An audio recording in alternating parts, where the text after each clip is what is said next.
Merci à Vous vous. connaissez déjà Jean-François Colosimo, qui est historien, euh, directeur général des éditions du Cerf, et qui vient d'écrire un livre qui est très remarqué, qui s'appelle La crucifixion de l'Ukraine, que je vous représente là, où effectivement l'actualité nous pousse et nous questionne.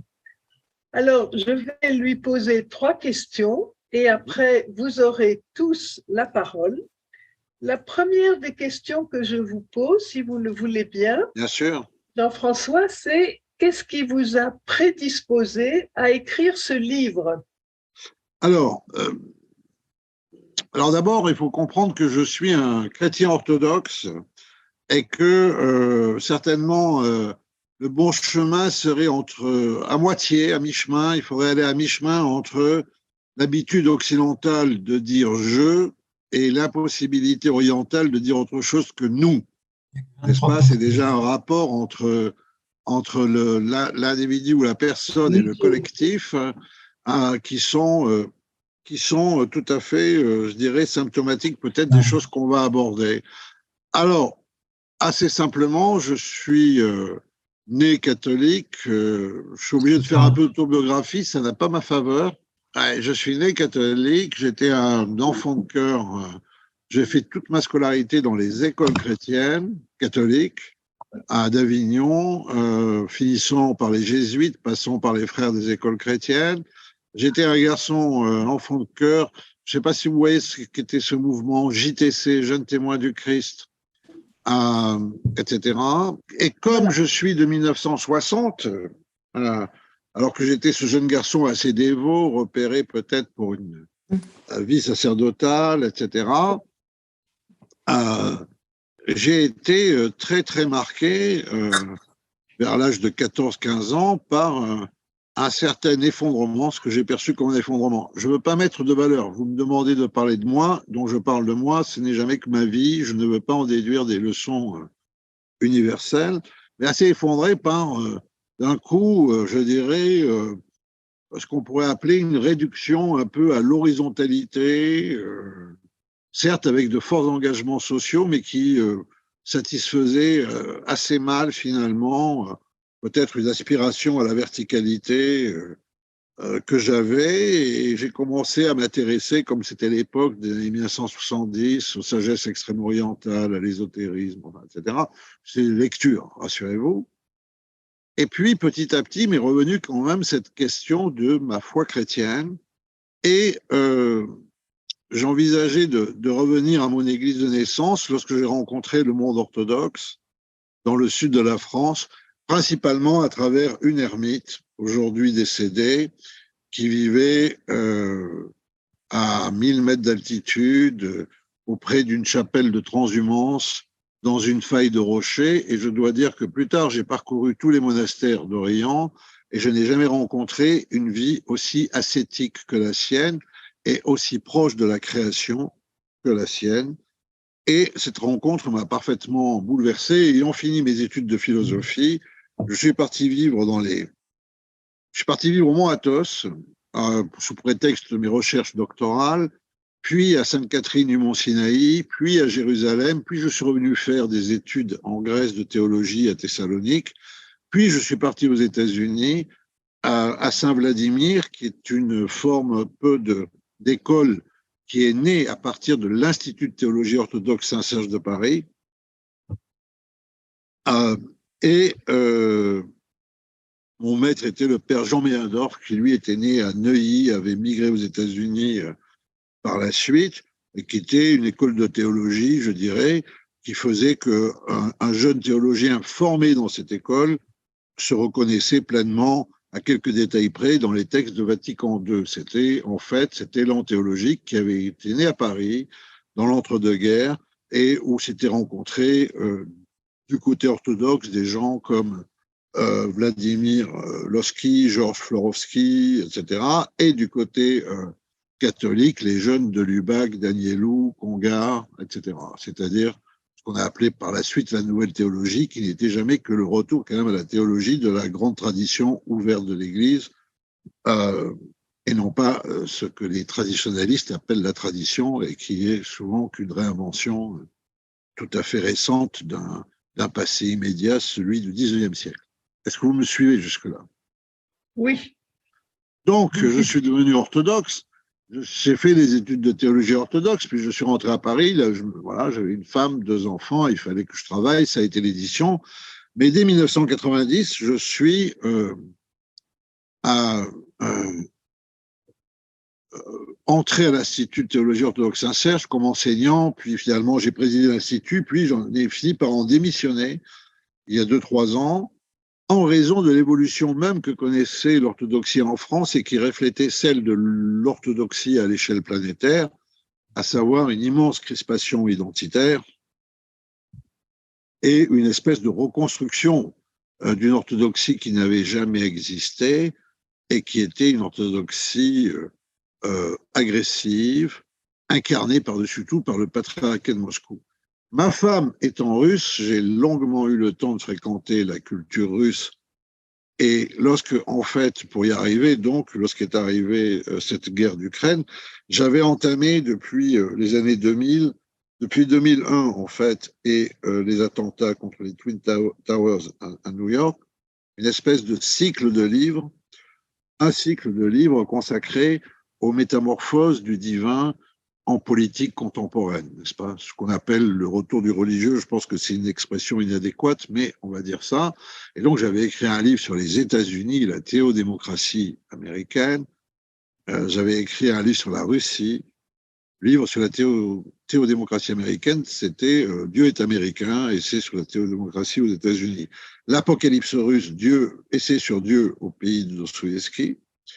Puis, j'avais fait, parce que ça s'accompagnait souvent de films documentaires pour Arte, Le paradoxe persan, un carnet iranien, je ne veux pas en oublier.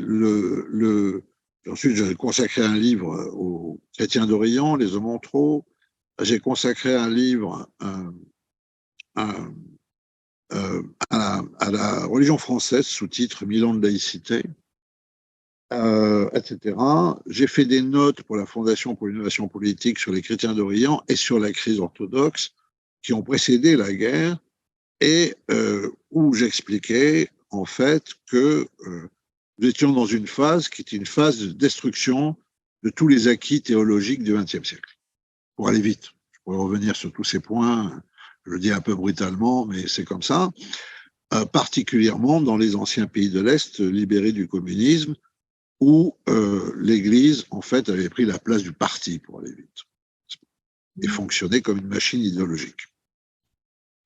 Alors, dans ce cycle de livres, d'essais, de films, sur ces métamorphoses de l'image de Dieu en politique dans le monde contemporain, dans ces essais un peu de néo-théologie politique pour essayer de comprendre ce qui se passait de ce point de vue-là, eh bien, lorsque la guerre d'Ukraine a éclaté, il m'a semblé être de mon devoir d'apporter un éclairage sur 1000 ans d'histoire qui pouvait expliquer l'importance des ressorts religieux dans ce conflit et surtout de leur instrumentalisation.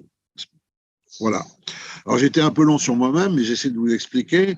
Donc, en fait, ce livre, La crucifixion de l'Ukraine, c'était un livre d'abord en faveur des Ukrainiens souffrants, bien sûr, et en espérant leur victoire.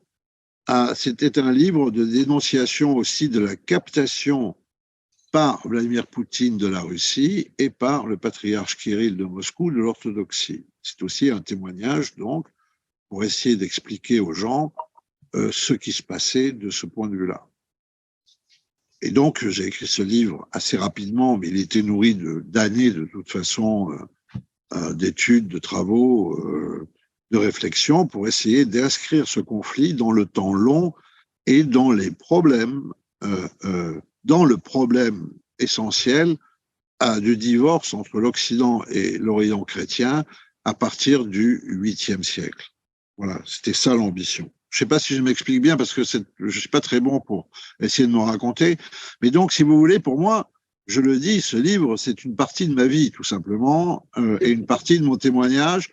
Et pour moi, il y avait une situation d'urgence à attester, en fait, tout en essayant de rendre service à mes contemporains pour qui l'Ukraine souvent a été un pays dont ils ne savaient rien, malheureusement, avant ce conflit, pour qui la Russie est souvent un pays très énigmatique, etc. C'était essayer de contribuer, en fait, à la réconciliation des chrétiens de la Grande Europe, dont l'Ukraine aurait dû être un lieu éminent et dont précisément Vladimir Poutine fait un lieu de guerre afin d'empêcher cette réconciliation, afin de réarmer des identités confessionnelles, de mobiliser, pense-t-il, grâce à ces identités confessionnelles, et d'essayer de réveiller une espèce de contre-croisade occidentale qui n'a, à l'heure qu'il est, aucun sens.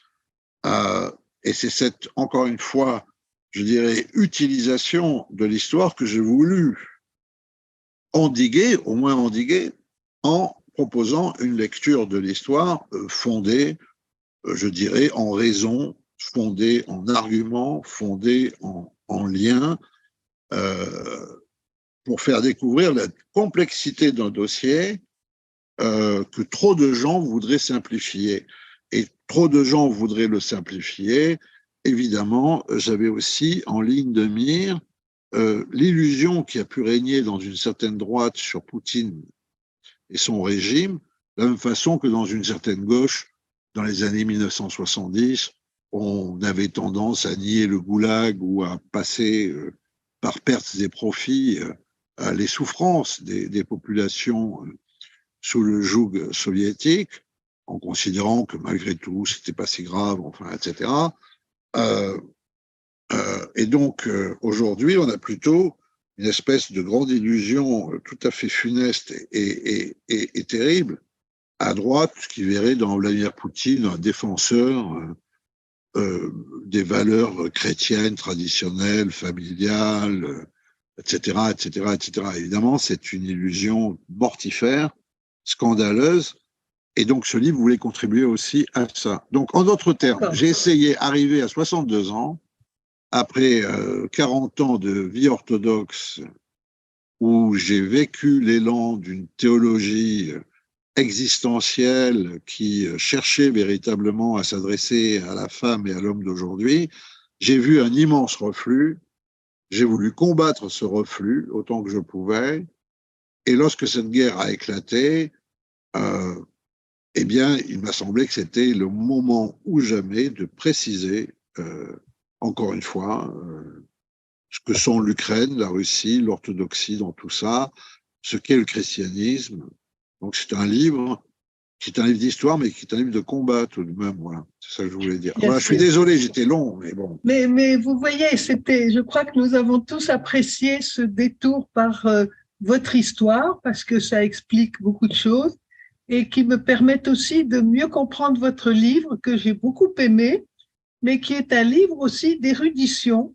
Un petit peu, parfois, des notions nous manquent et on va chercher, affirmer un petit peu mieux consolider nos connaissances un peu fragiles, mais c'est un livre très utile et très éclairant. Et je voudrais vous poser une deuxième question qui est, vous accordez une grande place aux religions dans ce conflit. Comment l'expliquez-vous? Que pouvez-vous nous dire de la place des religions dans ce conflit? Alors, de manière plus générale, je pense qu'anthropologiquement, l'homme est religieux, non pas au sens où on entend la religion en France, qui est en fait un espace privé de croyances, d'appartenance, de rites, etc. Moi, ce que je pense, c'est que le religieux, au sens latin de l'Empire romain, c'est ce qui fait que des communautés humaines se lient autour d'invisibles, et ces invisibles leur permettent de vivre ensemble à ces gens, d'ériger des lois, de se mobiliser pour la guerre, parce que ces communautés se réfèrent à des invisibles aussi, mais elles tracent toujours, en fait, une frontière entre nous et eux. Au passage, entre parenthèses, c'est pour ça que je pense que le christianisme nous libère aussi du religieux, n'est-ce pas, hein? Puisque disons que toute théologie est aussi une polémologie, toute parole qui porte sur Dieu est aussi très souvent une parole de guerre, science de guerre. Donc, par rapport à ça, comme ce religieux est là, il est là originellement parce que, pour aller très vite, ce livre repose sur une idée assez simple, c'est que l'Orient et l'Occident chrétien sont devenus étrangers l'un à l'autre à la suite des invasions barbares, que, en fait, ils sont devenus étrangers politiquement, linguistiquement, culturellement, mais aussi confessionnellement, et que ces deux mondes qui ont vécu séparés se retrouvent face à face, parce qu'il y a ces Slaves qui sont arrivés d'Asie et qui ont submergé l'Est et les Balkans. Il faut les convertir. Il y a une compétition, une concurrence entre les deux empires, byzantin et carolingien, avec Rome au milieu, qui pour l'instant hésite encore, mais bientôt sera en fait le centre de l'Occident. Et donc, il y a une compétition entre ce qu'on appelle à l'époque les Grecs et les Latins, qui donneront plus tard les catholiques et les orthodoxes. Il y a une compétition pour l'évangélisation des Slaves. Et c'est là, parce qu'ils se rencontrent, que ces missionnaires s'affrontent, parce qu'ils se découvrent non seulement étrangers, mais concurrents. Et cette concurrence pour le baptême des Slaves va en fait fracturer l'Europe en deux selon une ligne de séparation qui va subsister à partir du 8e siècle jusqu'à aujourd'hui et que l'on voit ressurgir aujourd'hui sous nos yeux. Très précisément, elle n'a pas ressurgi qu'avec la guerre d'Ukraine, elle a ressurgi dès les guerres des Balkans en 1990-91, après la glaciation qu'avait imposé le communisme et la bilatéralité des blocs entre l'Est et l'Ouest, n'est-ce pas? Alors cette ligne, elle part de Riga elle part de Riga, on va dire, dans les pays baltes, sur la mer Baltique. Elle descend jusqu'à Split, sur la mer Méditerranée, en Croatie aujourd'hui. Et vous voyez qu'elle zigzague, mais elle divise les peuples. Elle divise les Polonais tout en haut, qui sont catholiques, alphabet latin, des Biélorusses, orthodoxes, alphabet cyrillique. Tout en bas, elle divise les Croates, alphabet latin catholique, et les Serbes, alphabet cyrillique et orthodoxe. Au centre, elle divise les Tchèques et les Slovaques. Alors c'est plus compliqué parce que la réforme est venue entre-temps, elle a un peu compliqué la donne, mais pas totalement. Et en fait, ce qu'il y a de tout à fait notable, c'est que les Tchèques et les Slovaques n'ont cessé de vouloir s'unir pour divorcer en permanence, parce que ce n'était pas possible. Et donc cette ligne, elle passe par l'Ukraine, elle divise l'Ukraine en deux, et elle passe par Kiev, et donc l'Ukraine métabolise en quelque sorte la division entre les deux Europes, puisque à sa pointe ouest, elle est catholique. En plus, c'est compliqué, elle n'est pas catholique latine, elle est gréco-catholique, ce qu'on appelle d'un terme péjoratif les uniates, d'anciens orthodoxes qui ont gardé leur rite byzantin mais qui sont rattachés à Rome. Et à la pointe est, elle est totalement orthodoxe. À la pointe ouest, elle est tournée vers la Pologne, c'est la Galicie, c'est Lviv. À la pointe est, elle est tournée traditionnellement, elle ne l'est plus en raison des exactions de Poutine, fort heureusement, mais fort heureusement pour les Ukrainiens, que Poutine a finalement révélé aussi aux Ukrainiens leur destin solidaire, hein, c'est ce que j'entends. Mais traditionnellement, c'est Donetsk et c'est orienté vers la Russie. Donc, si vous voulez, cette ligne-là, autour de cette ligne-là, en fait, évidemment, il y a plusieurs choses qui l'ont compliqué. C'est qu'il n'y a pas eu que ces deux confessions chrétiennes, catholiques et orthodoxes. Il y a eu la troisième, la Réforme, qui est apparue, n'est-ce pas, avec ce grand couloir qui part de l'Angleterre et qui remonte jusqu'aux pays scandinaves, dès lors que la Réforme est apparue au XVe siècle, et qui a débordé aussi sur l'Ukraine.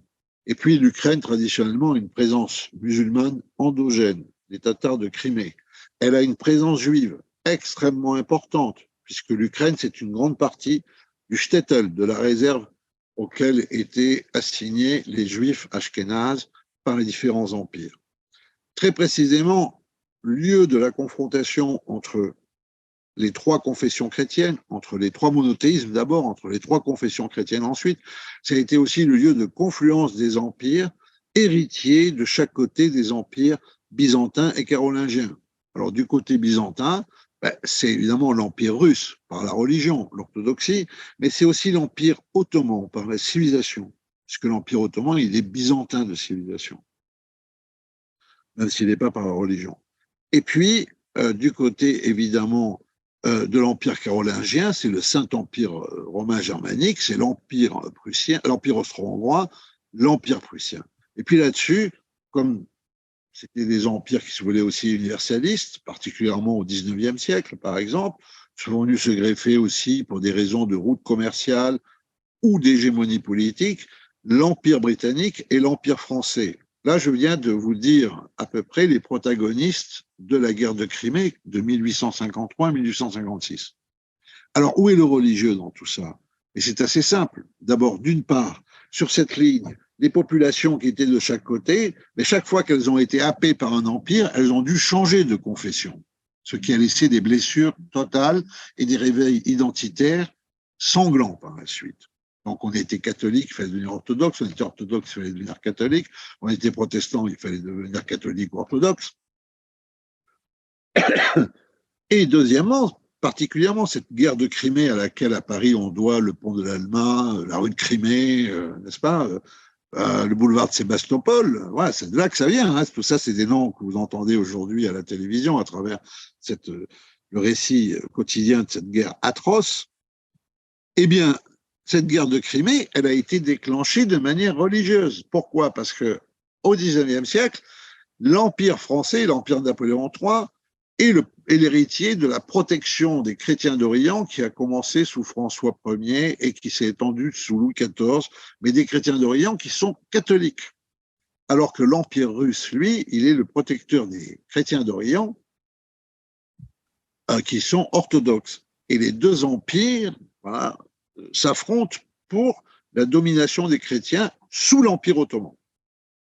L'Angleterre joue son jeu, qui est de préserver ses routes commerciales contre l'expansion russe, mais le déclencheur de la guerre de Crimée, c'est une rixe entre moines grecs et moines italiens, entre moines orthodoxes et moines franciscains, au Saint-Sépulcre en 1849, la nuit de Pâques, pour savoir qui, cette année-là, Pâques tombe le même jour pour les deux confessions, pour savoir qui va annoncer la résurrection le premier. Quarantaine de morts autour du tombeau du Christ, à coups d'encensoirs, de chandeliers. 40 morts. Alors, Paris se précipite et demande à la Sublime Porte, à l'Empire ottoman, à Istanbul, des comptes. Saint-Pétersbourg fait de même. Tension monte. Les Anglais mettent de l'huile sur le feu pour garder leur route commerciale vers les Indes. C'est la guerre. Et qu'est-ce qui se passe dans cette guerre lorsqu'elle éclate? Monseigneur Silbure, l'archevêque de Paris, bénit les troupes napoléoniennes en leur demandant d'aller extirper le schisme photien, du nom de Photius, le patriarche de Constantinople, qui s'était affronté aux Carolingiens, comme on dit luthérien ou calviniste, enfin dire le schisme orthodoxe, extirper le schisme orthodoxe, et le métropolite Nicanor à Saint-Pétersbourg bénit les troupes tsaristes en leur demandant d'extirper le schisme filioquiste, le fameux filioque, c'est-à-dire le schisme catholique. Et les soldats partent en croisade des deux côtés. C'était pas il y a 1000 ans, c'était il y a 150 ans. Voilà. Ensuite, évidemment, le dernier point, et puis on va y revenir certainement dans les questions, c'est que lorsque Vladimir Poutine a dit l'Ukraine n'existe pas et Kiev est à moi parce que c'est le berceau du baptême des Slaves, avec d'ailleurs ce paradoxe nihiliste fou qu'il prétend, il revendique une origine qu'en même temps il veut annihiler, n'est-ce pas? Ah, c'est comme si vous disiez à quelqu'un, tu es mon père, mais c'est pour ça que je vais te tuer, n'est-ce pas? Ouais. Eh bien, on voit bien que l'orthodoxie joue évidemment un rôle extrêmement négatif dans cette affaire, avec le fait que le patriarche Kirill de Moscou, et on reviendra là-dessus, pourquoi il est comme il est, qui n'est pas un homme d'église abusé, terrorisé, manipulé par un État pervers, mais qui est lui-même pervers parce qu'il est un pivot du système, et vous entendez très bien comment ça se passe. Et ça se passe, en fait, sur le mode de la proclamation d'une guerre sainte. Donc, nous n'en sommes pas sortis. C'est ça que je veux dire. Et Poutine veut se débrouiller pour qu'on n'en sorte pas. Et moi, je veux qu'on en sorte. Donc, on est effectivement dans une guerre sainte. Vous avez parfaitement répondu à cette vaste question. Ouais. Ça m'amène à la troisième. On va essayer de faire plus court, oui, pour pouvoir Voilà, discuter. ça m'amène à la troisième. Quelle différence faites-vous entre l'orthodoxie byzantine, celle qui est chargée en principe de la diaspora orthodoxe sous le patronage du patriarche de Constantinople, et l'orthodoxie russe? En vous lisant, j'ai découvert de profonds fossés Oui, bien et sûr. ce serait intéressant que vous nous en parliez, si vous le voulez bien. Et Ouais. après, nous nous écouterons vous poser des questions. La primauté dans le monde orthodoxe revient à Constantinople, qui est l'église mère, parce que c'est l'église des missions, y compris auprès des Slaves. C'est Constantinople qui baptise Kiev, n'est-ce pas? Et c'est Constantinople qui érige Moscou en patriarcat. Vous voyez? Et Constantinople, bah, c'est son titre par Constantin, le Constantin Crescendoïde, la Nouvelle Rome. Il y a une notion, d'ailleurs c'est le titre de patriarche œcuménique, n'est-ce pas? Il y a une notion d'universalité dans le témoignage de Constantinople. Pour ce qui est d'aujourd'hui et pour aller vite, c'est assez simple. D'abord, les Constantinopolitains sont entrés dans la société obligée de la négociation, c'est-à-dire de la conversation aussi, depuis 1453 et la domination turco-musulmane sur la ville de Constantinople, rebaptisée depuis en 1933 en fait officiellement Istanbul. Donc, ils ont vécu, je dirais, dans le mélange et ils ont dû vivre dans le renoncement au pouvoir. Voilà. Et particulièrement au XXe siècle, avec l'expulsion des populations d'Asie mineure à la suite du traité de Lausanne et à la suite de la fondation de la Turquie moderne, ils ont perdu sur place leur peuple. Eh bien, ils ont su faire une théologie, finalement, de cette défaveur historique qui passe effectivement par la notion de dialogue. Et l'actuel patriarche Bartholomé, entre autres, et c'est pas pour faire, je dirais, une course entre les patriarches et les papes ou les Dalai Lama, mais il a été le premier primat, premier leader spirituel à véritablement s'emparer de l'écologie, rôle que lui reconnaît complètement le pape François dès les premières lignes de Laudato Si. C'est pour ça qu'il est très connu dans le monde comme The Green Patriarch, le patriarche vert, n'est-ce pas? Et donc, on voit qu'on a là une église qui est en phase avec les questions du monde, qui est attentive aux souffrances du monde, une église qui ne place pas les questions de mœurs en tête de ses préoccupations, mais les questions de solidarité. Hein, quand le patriarcat de Constantinople se prononce sur la société, il n'y a jamais d'enseignement sur les mœurs, il n'y a pas de questions de ce type. Peut-être aussi parce qu'on est là dans un monde plus oriental qui est moins centré sur ces questions, les vies avec plus de liberté. Et donc, je ne dis pas du tout que je ne vous demande pas de lire toutes les homélies du patriarche Bartholomé en vous disant que vous allez épuiser peut-être une vie spirituelle que vous n'ayez jamais goûté jusque-là. Mais ce que je peux vous dire, c'est qu'il n'y a rien dans l'exercice de son pontificat et dans tout ce qu'il a dit, il n'y a pas un mot de honteux pour un chrétien, n'est-ce pas? Avec Kirill, nous sommes à l'envers de ça. Alors, qu'est-ce qui s'est passé dans cette pauvre église russe?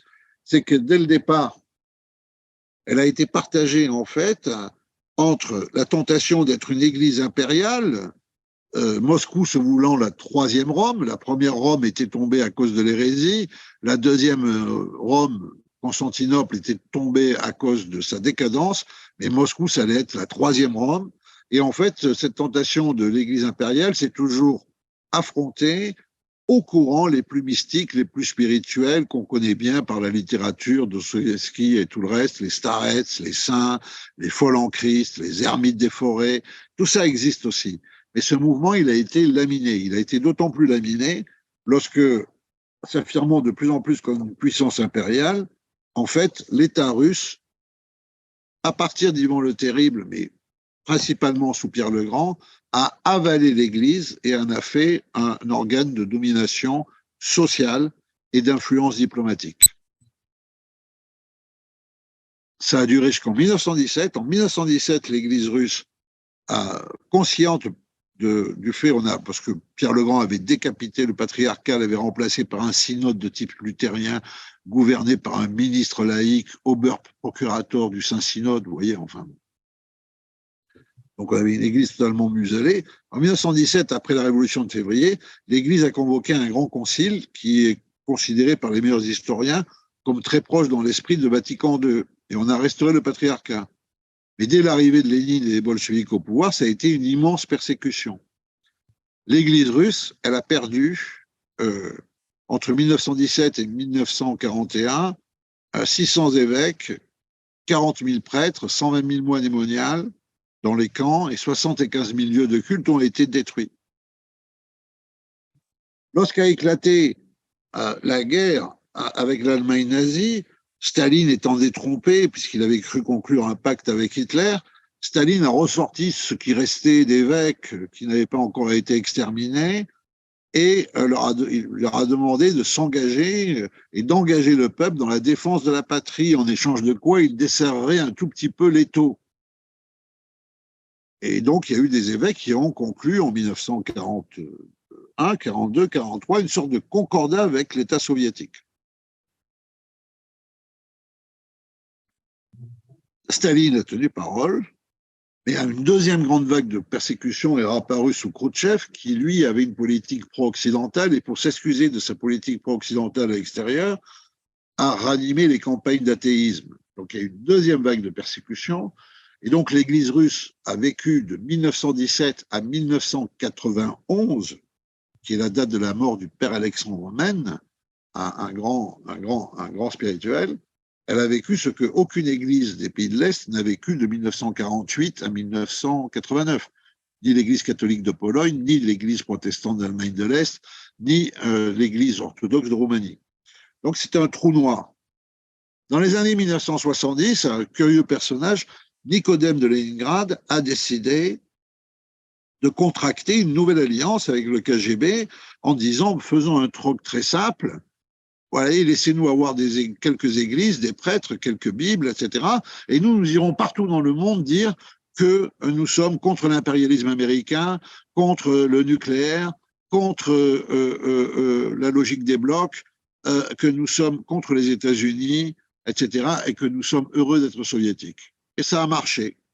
Et Nicodème a eu plusieurs disciples, il s'est emparé du siège de Moscou, du siège de Minsk en Biélorussie, du siège de Kiev à travers ses disciples, et il a créé un département des relations extérieures qu'il a confié au meilleur de ses disciples, Kirill, qui était alors évêque de Smolensk, qui est l'actuel patriarche. Et en 1991, au lieu de se séparer de ce pouvoir anciennement soviétique, au lieu d'honorer l'Église des martyrs, avec Kirill, l'Église a fait le choix d'une relation totalement incestueuse et qu'on peut dire diabolique avec l'État. Kirill est devenu, il a renoué avec l'Église impériale, il n'a pas pris le parti des mystiques, il n'a pas pris le parti des non-possesseurs, c'est comme ça qu'on appelait les moines du XVe siècle qui refusaient l'Église impériale, n'est-ce pas? Et il est reparti sur une Église en devenant en fait le pontife de Poutine, en exerçant une répression terrible des mœurs à l'intérieur, en se faisant l'aumônier des oligarques, en se faisant véritablement l'aumônier des services secrets aussi, ça pour l'intérieur, et à l'extérieur, comme le patriarcat de Moscou était la seule réalité post-soviétique qui couvrait encore l'ensemble du territoire soviétique, avec ses évêques à Kiev, Minsk, dans les pays baltes, dans les républiques d'Asie centrale, eh bien, qu'a fait Kirill? Il a accompagné toutes les aventures d'hégémonie de Poutine. Et il a réclamé le leadership sur l'Église orthodoxe. J'ai presque fini. Il a réclamé le leadership sur l'Église orthodoxe en disant le patriarcat de Moscou, ça compte pour la moitié de l'Église orthodoxe dans le monde en termes de ressources d'évêques, de prêtres, de moines, en termes de monastères, de paroisses, d'écoles de théologie, évidemment avec l'appui des ressources financières et diplomatiques du Kremlin. Et donc, on aurait eu une orthodoxie totalement asservie sous le règne de Poutine-Kirill. Si ce n'est que le patriarche Bartholomé, comme disait Staline au sujet du pape, combien de divisions? Oui, mais le pouvoir spirituel, patriarche Bartholomé a exhumé le fait que c'était bien Constantinople qui avait donné son baptême à Kiev et qu'il fallait donc, eh bien, rendre à l'Ukraine ecclésiastiquement indépendante. Et c'est ce qu'il a fait, ça s'appelle l'autocéphalie. Il a permis aux Ukrainiens qui ne pouvaient plus de toute façon rester sous Moscou, puisque leur primat spirituel participait de la destruction de l'Ukraine auprès de Poutine, n'est-ce pas? Donc vous pouvez difficilement être orthodoxe et ukrainien à la fois. Donc Bartholomé, en donnant cette indépendance ecclésiastique à l'Église d'Ukraine, eh bien, a permis aux orthodoxes d'Ukraine, 7 Ukrainiens sur 10 sont orthodoxes, de pouvoir vivre leur foi. Évidemment, ce mouvement s'est accéléré depuis la guerre. Il reste maintenant une fraction qui est fidèle à Moscou, mais il n'arrive plus à tenir. Et entre-temps, eh bien, Kirill a employé, là encore, toutes les ressources du Kremlin pour faire la guerre à Bartholomé, pour avoir avec lui des églises que le FSB, ancien KGB, a corrompues, pour aller créer un schisme en Afrique, accompagnant la division Wagner, les fameuses milices Wagner en Afrique, en créant un schisme parmi les orthodoxes d'Afrique, en déclarant Bartholomé apostat, etc. C'est là où nous en sommes, mais c'est évident, et j'ai fini, que de la même manière que Poutine a à tout jamais perdu l'Ukraine, et sans l'Ukraine, la Russie n'est plus un empire, n'est-ce pas? Eh bien, Kirill a perdu aussi l'Église d'Ukraine, parce que, en fait, si le patriarcat de Moscou, ça faisait 50% du monde orthodoxe, l'Église d'Ukraine, elle fait 50% du patriarcat de Moscou. Et c'est fini. Et donc, à travers l'épreuve de cette guerre terrible, encore une fois, je veux dire, rien ne la justifie, etc. Mais nous voyons que malgré tout, il y a un mouvement d'émancipation de l'orthodoxie qui est à la croisée des chemins et qui doit choisir, en fait, contre la folie de Kirill, une relation ouverte à la modernité. Eh bien, merci voilà beaucoup. Si vous me permettez de reprendre rapidement la main pour oui. vous remercier très chaleureusement de ces paroles importantes, très claires, dans un univers compliqué. Ouais. Merci beaucoup et nous allons maintenant demander aux uns et aux autres de bien vouloir vous poser quelques questions. Alors, Jean-François a une question à poser. Oui, d'abord merci pour cet ouvrage qui nous fait beaucoup mieux comprendre le drame que vit en ce moment l'orthodoxie et qui nous atteint aussi par vagues successives. J'avais une question précise. Aujourd'hui, l'Église orthodoxe d'Ukraine accuse Kirill d'hérésie sous le terme de philétisme. Qu'est-ce que ça veut dire exactement et en quoi est-ce hérétique? Alors,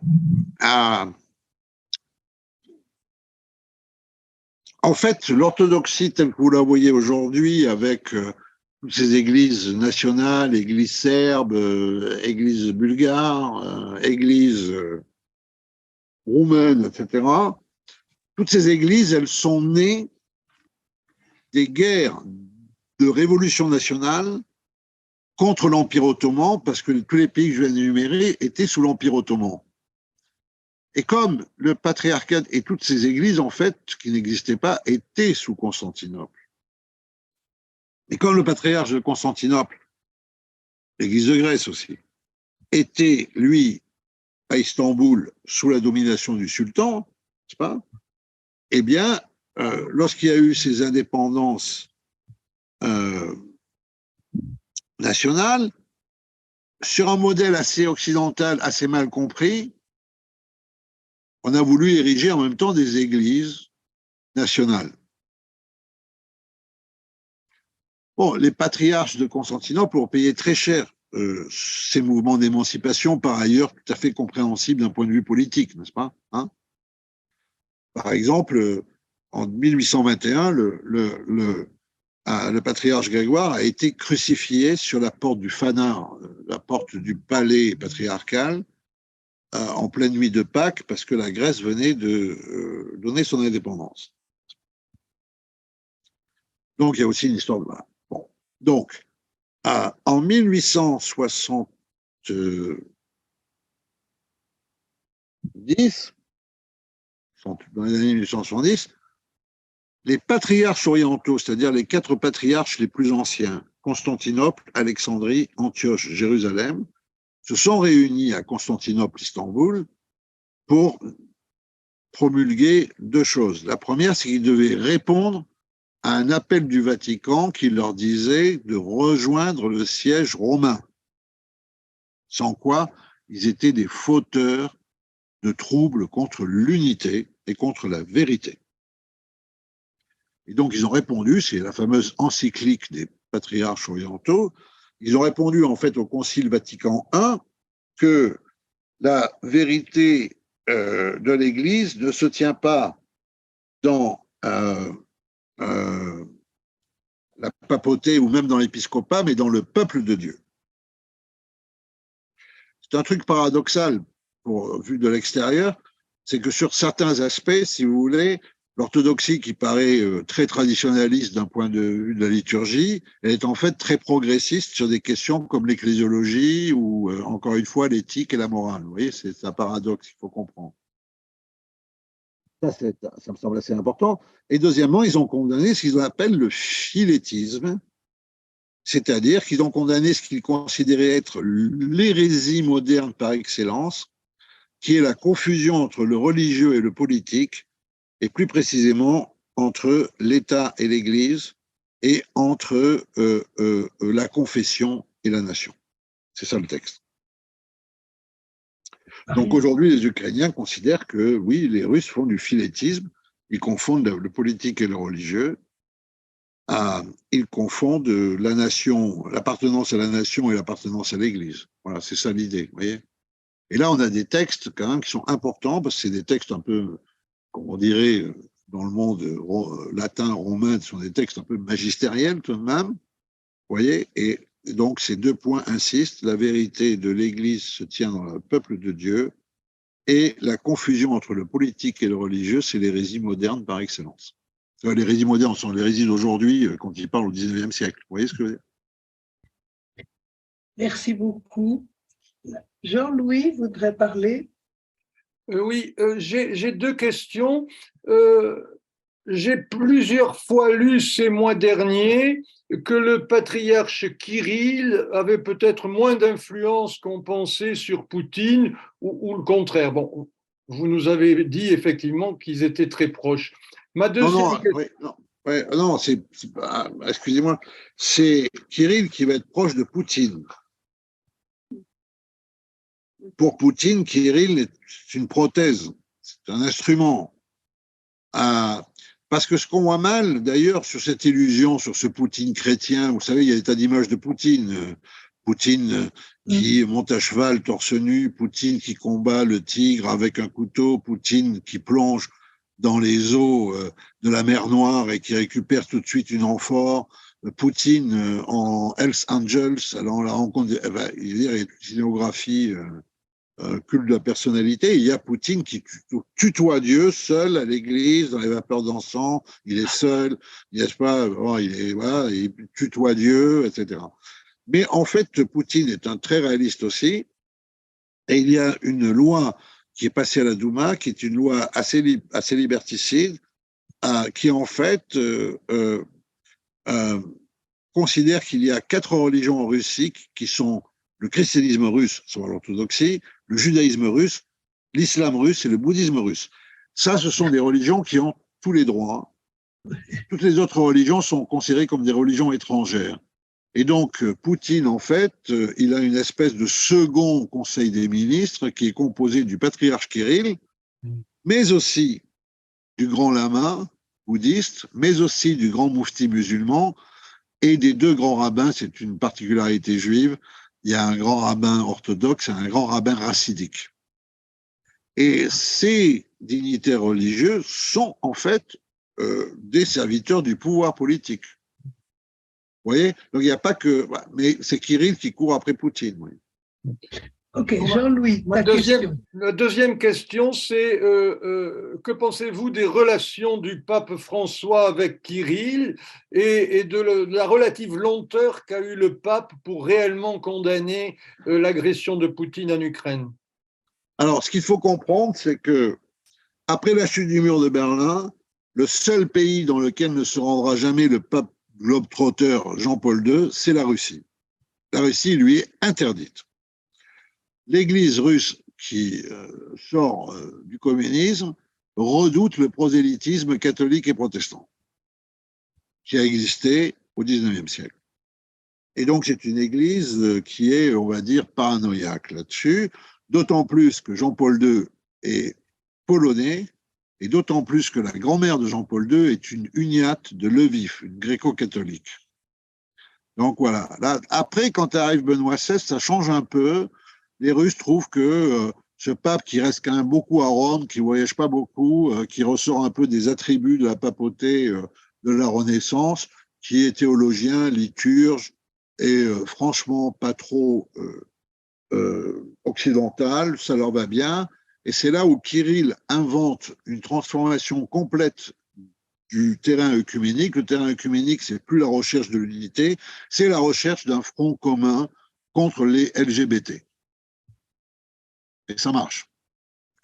Voilà, on en est là. Et bon, les problèmes se poursuivent, d'autant plus que les gréco-catholiques réclament des droits que Moscou ne veut pas entendre parler. Et donc, finalement, une rencontre a lieu assez honteuse, de manière un peu honteuse, entre François et Kirill. Kirill a besoin de cette rencontre parce qu'il va y avoir le grand concile que convoque Bartholomé en 2015 en Crète, où il ne va pas aller, où il va empêcher les églises du monde arabe, les églises géorgiennes, l'église bulgare d'y aller. Il va casser cet essai d'unité, démonstration d'unité orthodoxe, évidemment pour affirmer son leadership. Et entre-temps, il faut qu'il rencontre le pape. François le rencontre et les deux appareils diplomatiques ont préparé tout un accord. Tous les deux vont signer dans l'aéroport de Cuba, dans le hall international de l'aéroport de Cuba. Vous voyez, c'est une rencontre un peu improbable. On parlait d'une rencontre entre le pape et le patriarche de Moscou depuis 1991. Elle a lieu en catimini, en quelque sorte. Et François signe ce qu'a préparé la diplomatie vaticane, à savoir que Rome s'interdit toute intervention dans le territoire canonique du patriarcat de Moscou, c'est-à-dire dans tout l'ex-URSS. Ce mouvement-là précède les décisions du Vatican concernant ce qu'on appelle l'Église du silence en Chine. Ou l'Église du silence, vous savez, il y a deux églises, une église patriotique qui est l'église voulue par le parti, puis une église réfractaire qui, elle, veut être indépendante du pouvoir politique, reste liée à Rome, qui a été assez martyre. Et voilà que le Vatican lâche l'église réfractaire et lui demande de rejoindre l'église patriotique parce qu'il semble que le grand projet du pontificat de François, qui est un jésuite, les jésuites ont été expulsés de Chine, c'est d'être le premier pape à se rendre à Pékin. Et la diplomatie vaticane sait qu'elle a besoin du soutien de la diplomatie russe pour convaincre les Chinois de ce voyage. Non, mais vous me demandez, je vous raconte. Vous voyez ce que je veux dire? Bon. Alors ensuite, chez François, il y a le côté aussi argentin, sud-américain, anti-américain du Nord, anti-états-unien, hein, qui est quelque chose de très inscrit, qui peut se comprendre. Hein, il a de culture politique, c'est un péroniste de gauche. Voilà, bon. Et puis, il y a malgré tout la hantise de la guerre, enfin, etc. Et tout cela explique que ça va un peu être difficile de comprendre la communication du pape jusqu'à ce que tout de même, il ait un entretien par visioconférence avec Kirill et lui explique que ce n'est pas digne d'être l'enfant de cœur d'un tyran. Mais il est évident que le pape s'est retrouvé là pendant un temps à contre-temps. Pour toutes les raisons que je viens de vous expliquer. En effet, c'est toute une histoire. Patrice voudrait parler. Oui, bonsoir. Olivier Clément parlait de l'orthodoxie comme deuxième poumon capable de régénérer le christianisme. Est-ce qu'il faut définitivement abandonner cette idée? La vérité, vous voyez, Olivier a vraiment été un grand homme et je l'ai toujours respecté et je vénère sa mémoire. Mais il avait une espèce. Alors d'abord, il a quand même été un homme inscrit dans le temps d'après Vatican II où il y avait véritablement une espérance œcuménique très forte, n'est-ce pas? Que quelque chose allait se passer, que l'union des églises allait se faire, n'est-ce pas? Que ça allait se faire, là, c'était imminent. Et beaucoup de choses ont été faites de point de vue de l'œcuménisme à ce moment-là. Après, il y a eu un peu genre trois œcuménismes. L'œcuménisme des primats se recevant, s'embrassant, etc. Mais ça n'a pas beaucoup progressé depuis, ça se répète un peu. Puis il y a eu un œcuménisme des théologiens qui ont un peu apuré le passé, mais c'est souvent un peu technique, etc. Le principal œcuménisme qui a vécu fortement, c'est celui des fidèles. Avec par exemple en France le fait que dans les Cévennes aujourd'hui, une protestante peut épouser un catholique ou une catholique un protestant sans que ça n'émeuve plus personne. Ce n'était pas le cas il y a encore 50 ans, vous voyez, ou 60 ans. Bon, donc, par rapport à ça, la vérité, c'est que c'est certainement une marque du génie romain. Le génie romain a fait son shopping, en quelque sorte, un peu dans le monde orthodoxe. Il y a des icônes partout, il y a beaucoup de chants qui ont été adoptés du chant byzantin, on aime bien les chapelets en laine, on lit les Pères du désert, mais que finalement, ce n'est pas aller beaucoup plus loin. Et quant à l'orthodoxie elle-même, comment est-ce qu'elle pourrait prétendre, je dirais, apporter quelque chose aux autres alors qu'elle a tellement de difficultés déjà à ne pas être divisée et elle a tellement de difficultés aussi à faire son aggiornamento par rapport au monde contemporain. Donc je pense que oui, il y a eu des choses qui se sont passées qui étaient formidables. Oui, je pense que le principal quand même dialogue œcuménique, c'est celui entre les catholiques et les orthodoxes pour des raisons un peu de ressemblance forte, vous voyez ce que je veux dire? Mais en même temps, vous voyez, dans le fameux comité théologique international catholique orthodoxe, qui se réunit depuis 20 ans, aujourd'hui, Rome et Constantinople tendent plutôt à être d'accord sur une définition un peu plus élargie que dans Constantinople, un peu plus restreinte que dans Rome, et c'est Moscou qui conteste Constantinople. Vous voyez? Donc, c'est plutôt dramatique, en fait. Je ne sais pas si vous avez répondu. Oui, oui, tout à fait. Merci beaucoup. Merci beaucoup. Nous avons le temps d'accueillir encore une question. Ne réprimez pas vos envies de questionner. C'est le moment. Jean-François revient avec une autre question. Oui, puisque j'en ai la possibilité, je ressaisis. Oui, il me semble, enfin, j'ai trouvé la dernière phrase que vous avez prononcée plus pessimiste qu'il n'y a lieu, parce qu'il me semble que vraiment au sein de l'Église catholique romaine, il y a vraiment une certaine forme de reconnaissance de l'apport de l'orthodoxie sur toute une série de sujets, notamment sur tout ce qui concerne l'Esprit Saint. Je crois que oui, bien sûr, on est d'accord.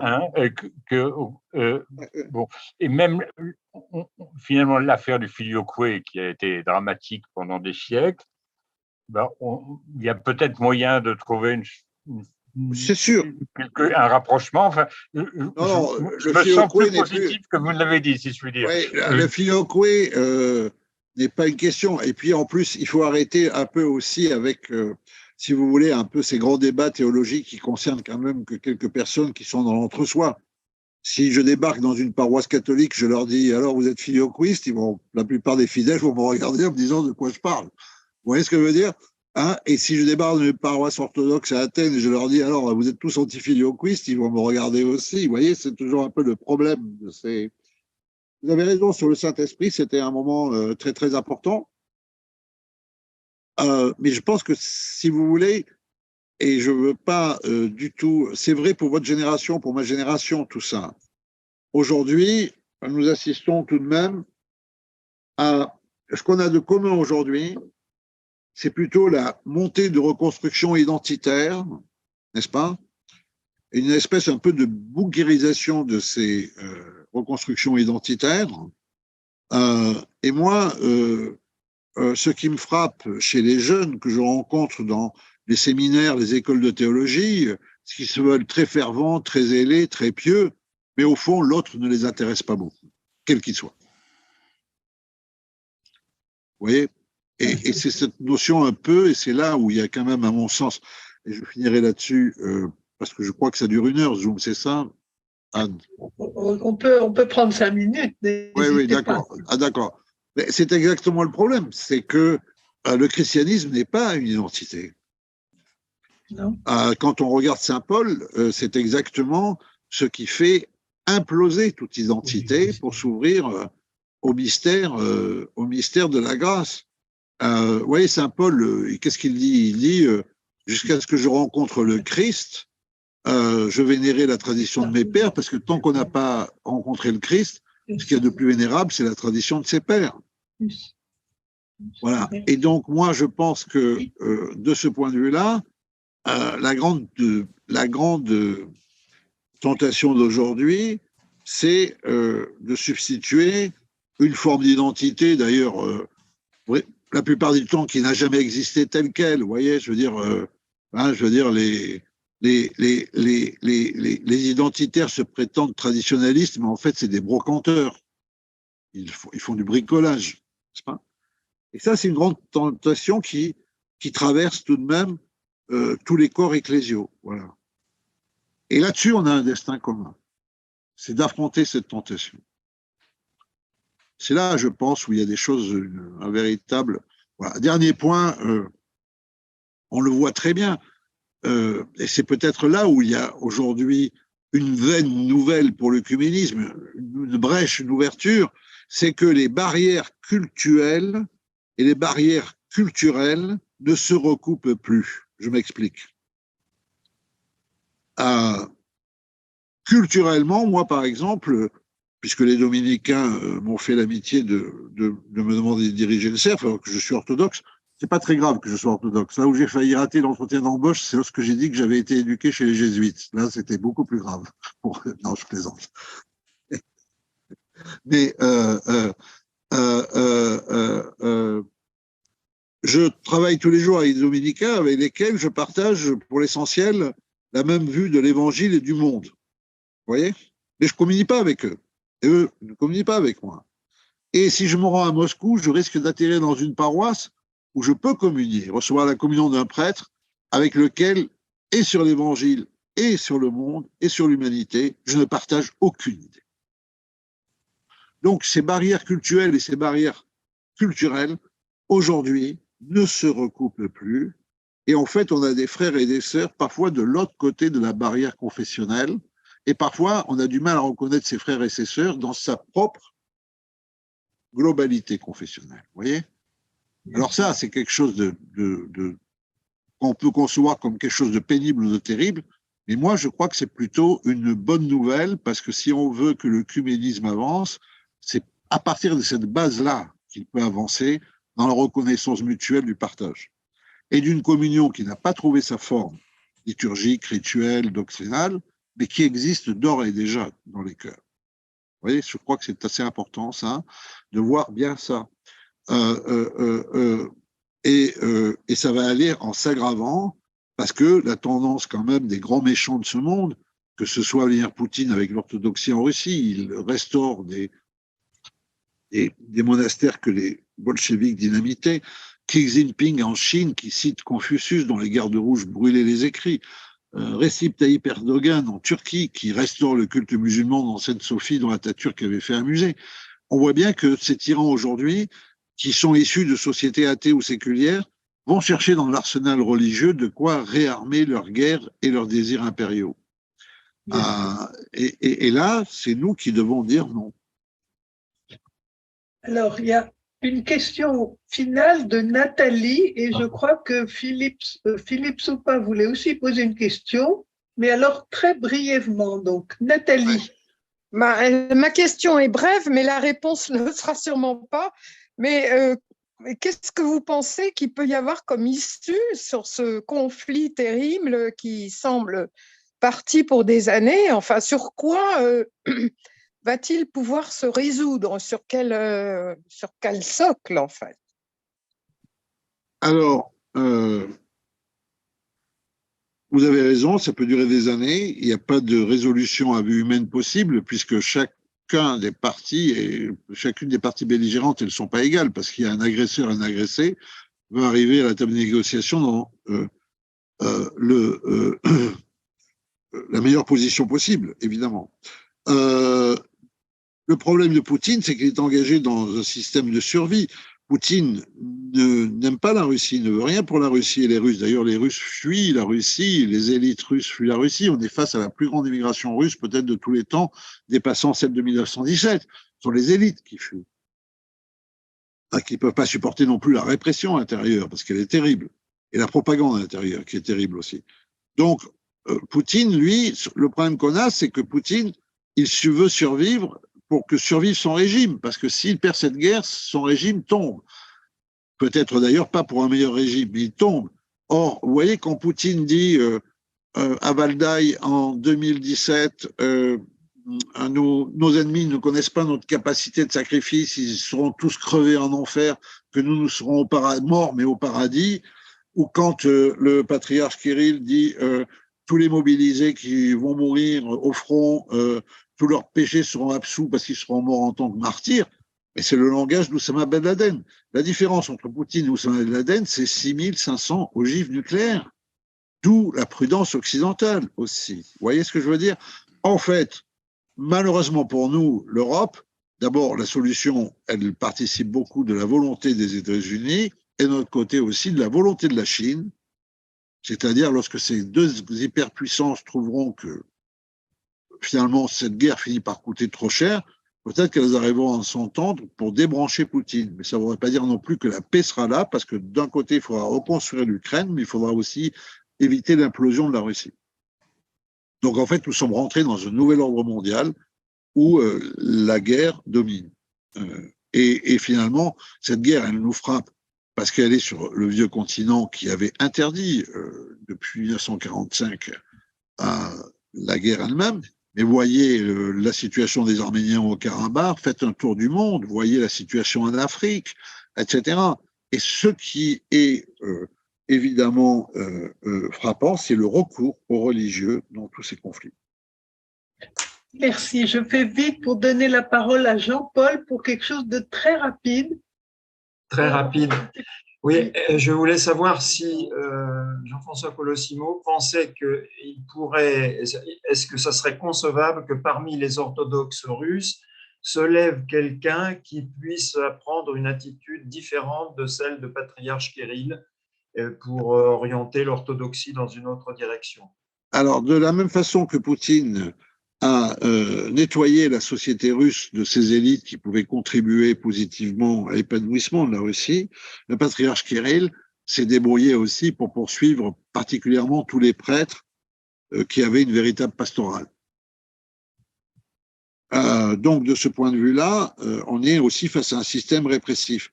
Mais malgré ce système répressif, il n'y a pas un jour qui ne se passe sans qu'il y ait des prêtres qui protestent, qui refusent cette guerre, que ce soit en Russie même, dans les autres pays du patriarcat de Moscou, ou à l'extérieur, puisque le patriarcat de Moscou a beaucoup de représentations à l'extérieur.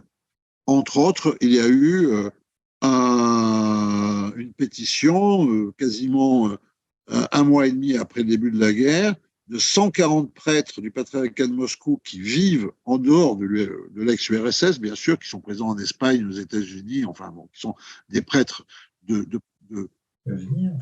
pour la cure des émigrés, quoi. Ils ont demandé à ce que Kirill soit destitué et passe devant un tribunal ecclésiastique pour apostasie. Donc, les Russes sont comme ça. Ne pensez pas qu'ils soient tous... n'essentialisons pas les Russes, vous voyez. une bonne image du Russe, c'est Navalny empoisonné. Bon, il va se remettre dans la gueule du loup parce que, comme il l'écrit, comme il le dit, je ne peux pas demander aux gens de résister si moi-même je ne suis pas présent dans le pays. Et Navalny, à l'heure qu'il est à deux doigts de la mort à cause des sévices qu'il endure en prison. Donc, il y a aussi des grandeurs dans cette folie russe. Vous voyez, il n'y a pas que des horreurs. Mais bon, la bataille est très inégale puisque parmi l'épiscopat, vous voyez, l'Église russe, son problème, c'est que normalement, dans une société, une compagnie normalement constituée, bon, ben, il y a, vous voyez, de manière pyramidale, en bas, c'est pas génial, au milieu, c'est les cadres, c'est mieux, et puis en haut, il y a la direction, normalement, elle est plus aiguisée. Ben, l'Église russe a inventé l'inverse. Les fidèles en Russie sont meilleurs que les prêtres, et les prêtres sont meilleurs que les évêques. Merci. Bon, nous sommes obligés d'arrêter. Je vous remercie, Anne, pour votre accueil. Je suis très content d'avoir eu nos amis, j'en connais certains. Et j'étais très heureux de passer ce moment avec vous. Véritablement, ça m'a fait très plaisir, en dépit évidemment de la grande tristesse que nous avons de savoir que cette guerre continue là en ce moment où nous parlons. Écoutez, c'est nous qui vous remercions très chaleureusement parce que nous avons beaucoup appris et effectivement, on recommencerait volontiers. Écrivez vite un autre livre pour revenir nous parler. Avec bonheur et véritablement, puisqu'il est encore temps malgré tout, une bonne année à vous tous. Et puis encore une fois, veillons aux terribles capacités d'essoufflement des démocraties. Continuons véritablement à faire en sorte que l'Ukraine reste au centre de nos préoccupations et combattons la lassitude qui peut s'emparer de nos concitoyens à ce sujet, puisqu'ils passent facilement d'une actualité à une autre. Nous y veillerons. Merci à vous. Merci. Merci. Au revoir. Tous chaleureusement Ouais, avec merci à vous. vous. Et avec l'Ukraine, c'est vrai. Merci. Merci. Et bonne Merci soirée à à vous tous. tous. Nous nous retrouvons, Claudine, je crois, au mois de février. Non, la prochaine rencontre est au mois de février. Je crois que c'est le 10 février avec Robert Scholtus sur on reprend notre thème de l'espérance que tu avais inauguré en présentant ton livre avec Christine Pedotti. Donc voilà, c'est réinventer l'espérance par l'imagination, etc. Et vous savez que Robert Scholtus est en même temps un spécialiste de Peggy. Donc on avait pensé à lui en pensant à la petite fille Espérance. Voilà, c'était. Formidable. Voilà. Les amis, je vous laisse entre vous. Au revoir. Allez, au revoir et merci à tout le monde. Bonne soirée à tous.